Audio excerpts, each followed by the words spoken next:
there, so this is the weekly forecast for the week of February 17th through the 23rd of 2019. So starting out on Sunday, there is a Venus conjunction to Saturn, which will also sextile Neptune. So this is really grounded energy. Venus and Saturn coming together is kind of sobering in terms of what our values are, but that sextile to Neptune does allow there to be some optimism and dreaminess rooted in coming to terms with whatever relationships with things that we love we are involved in, whether that's with people or value systems. It's sobering and coming to terms with the reality, but there is that spark of optimism to build upon that and have a bit of dreaminess. So it's a good day to, if you're going out on a date or something, to get realistic with your partner about what the status of your relationship is or the future for you two together, because even though it is pretty pragmatic, there's also this energy of optimism and dreaminess, easing it up a bit. On Monday the 18th, the moon in Leo will be opposite the sun in Aquarius. So big emotions are at odds with a really cool, logical mind here. And a lot of our feelings probably don't seem very professional or like things that we want to present into the world as our identity because they might feel too dramatic or too big. But what can help here is just thinking of being authentic and grounded in your openness and not having to put on a show about your emotions or hide them and just meeting yourself where you're at. Chiron will also move into Aries on the 18th. So after 7 years of Uranus being in Aries and really changing our sense of self and maybe aiding us in really changing our self-identity, it still could have left us wounded a bit and kind of scraped up after all the changes. So with Chiron moving into Aries, it's a chance to embrace our vulnerabilities regarding our self-identity and our sense of self, and to reclaim personal power where we may have let others take it from us because we weren't self-assured or confident in our own identity. And with Chiron here, after Uranus has just left Aries or is about to leave, I think of radical authenticity because we have really revolutionized our sense of self. You know, the word selfie was added to the dictionary while Uranus was in Aries, the sign of the individual in a sense.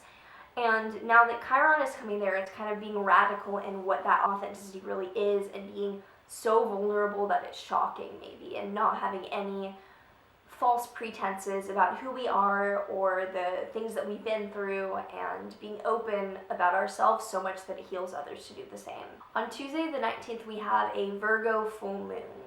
And this lunation is pretty nice just due to the fact that after a bunch of eclipses going on, this full moon is being untouched by the malefics, Mars and Saturn. It's not being harmed by them, and it's not being harmed by the nodal axis either. So even though it's not just a full moon, because there is some stuff going on I'll get into, it's not quite as dramatic as some of the eclipse season has brought us with the other lunations.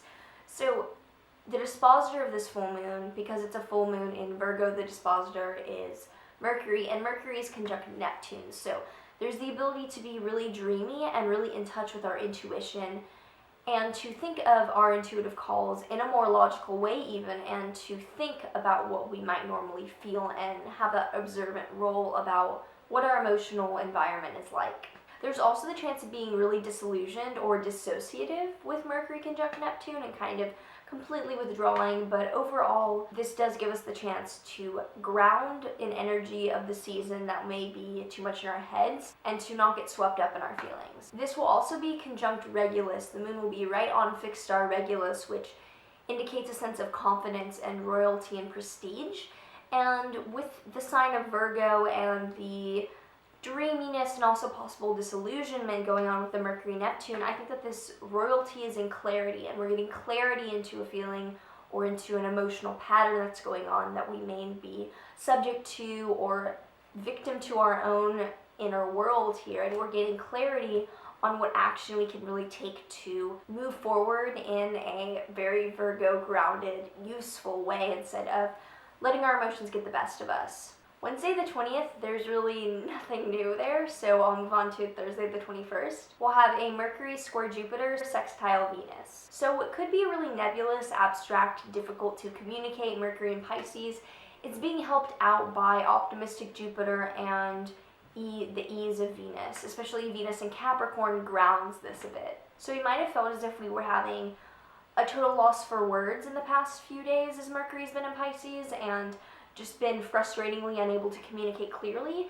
And this doesn't necessarily mean that suddenly our words will come to us, but we may have a different perspective and a different sense of ease about not having to communicate things so rigidly and being okay with the abstract verbalization. So with this, enjoy the expressive communication and the open-mindedness you have, but don't make any promises you can't keep, because there is a lot of optimism here that could be fleeting, so don't use it in a way that you know you can't continue on using it. Friday the 22nd, the moon in Libra will square Saturn and Venus in Capricorn. And the moon square Saturn can make us feel like the responsibility of the world is on our shoulders, and we just have so many burdens that we can't live up to, and we can feel undeserving or unfairly treated. And it can also indicate, with Venus here, insecurity or lack of confidence about feeling comfortable in these responsibilities. And this will pass, but it just means that some things can come up on this Friday the 22nd that make you feel a bit uncomfortable or undeserving. Saturday the 23rd has some pretty intense energy going on because the moon will oppose Uranus, which means that our emotions could kind of be quick fire and unexpected.